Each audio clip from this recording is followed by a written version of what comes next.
Hi everybody, welcome back to the channel, and I wanted to share with you an unboxing of a new game from the Worthington old school Wargames stable.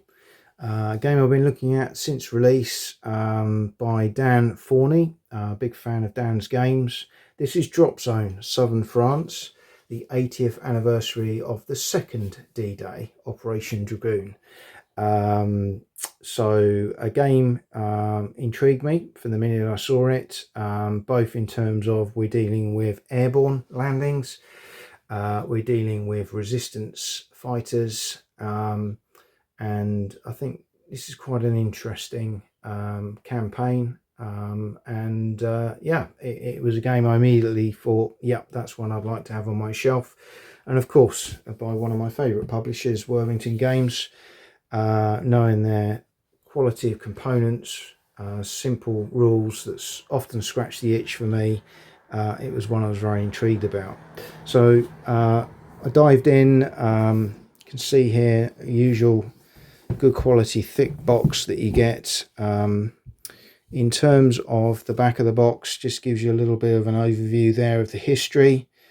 You've got a mounted game board, counter sheets, custom dice, 2 rule books, historical summary. So as always, a really good presentation there. High solitaire value and low complexity, which again appeals to me.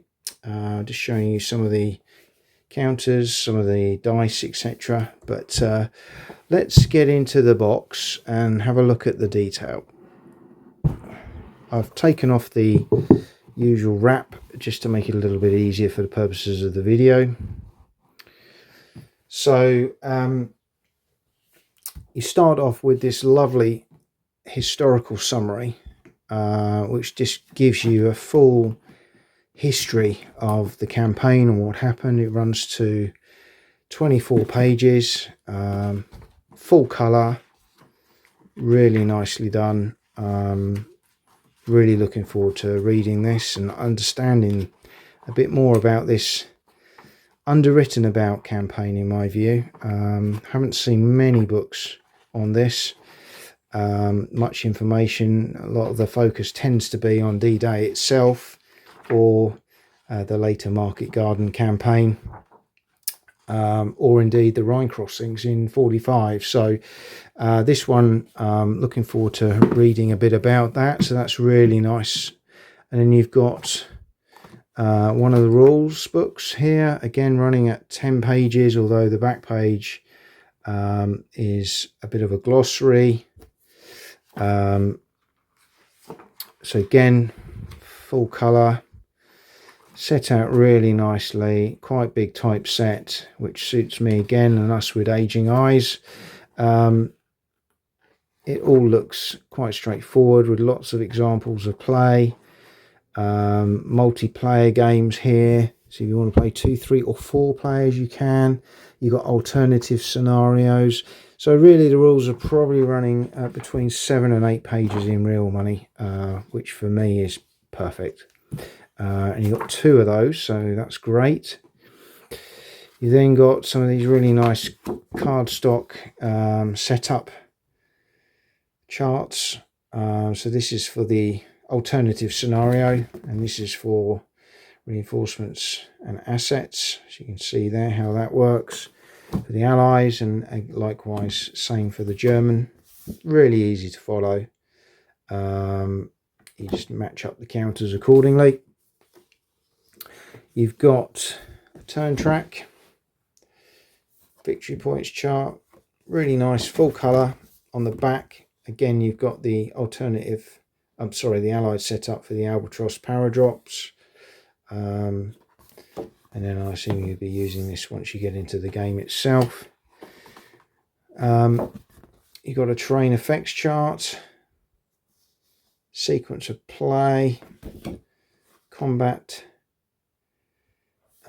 tables there. That looks quite involved, but I'm sure it's not as difficult as it looks. And then you got solitaire rules as well, so you have a solitaire option here, which is really nice. That runs across the whole of these sheets. Quite a lot to take in there, but a nice option all the same. And then you've got the counters, and these are big, as you can see from my thumb here. These are, I would say, probably 1 to 1.5 inch square counters, rounded, beautifully done. You can see there, they just pop out, decent thickness as well. So, you know, again, all nicely aligned. Three sheets of these. Everything is simple, straightforward. You can read it very easily. You can see exactly what you're dealing with. That's the allies. You've got then some of the German players' counters. Likewise on the back there. Some more bits and then some markers. Again, really nice and easy to follow and understand. Nicely done again. So component quality, as always, with Worthington, top class. So that's really, really good. Let's just move those out of the way a moment. And let's get this bad boy out of here. The map.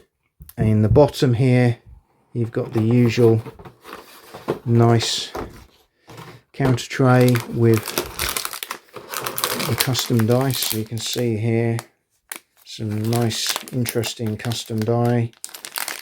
Very straightforward, but nice little touch.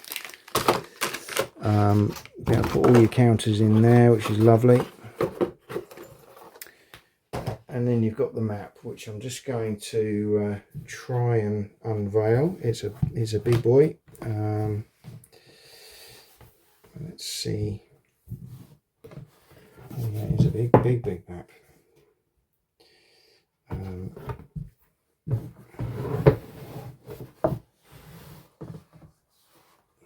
Let's just see how that looks there.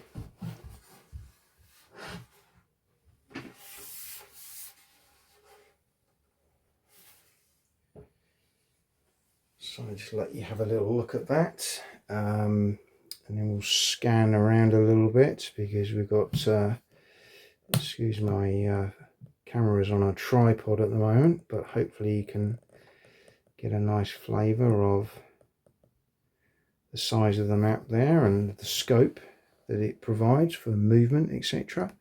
You've got the same turn track, turn information, turn order on there, and again, really nicely done. We can zoom in just to show you the kind of detail actually, and again you can kind of see it's a simple map, but there's some really nice detail in there as well. When you look closer, you start to see these little areas sort of just very subtly kind of put into the map. Little things like this. I'm sure these are all cosmetic, but they're just nice and make it feel like you're looking at a kind of a military map to some degree, as a commander looking down, placing your orders. So that's Dropzone. As I say, another cracking presentation from Worthington Games. I hope you've enjoyed this video. I'm hoping to get this on the table soon and maybe talk a bit more about this game. So keep watching the channel. If you haven't already supported and subscribed, please do. It's really appreciated. The more subscribers and more support I get, the more material I potentially can bring to you. But I hope you've enjoyed this little insight into Dropzone Southern France from Worthington Games, game by Dan Forney, and look forward to seeing you all again very soon.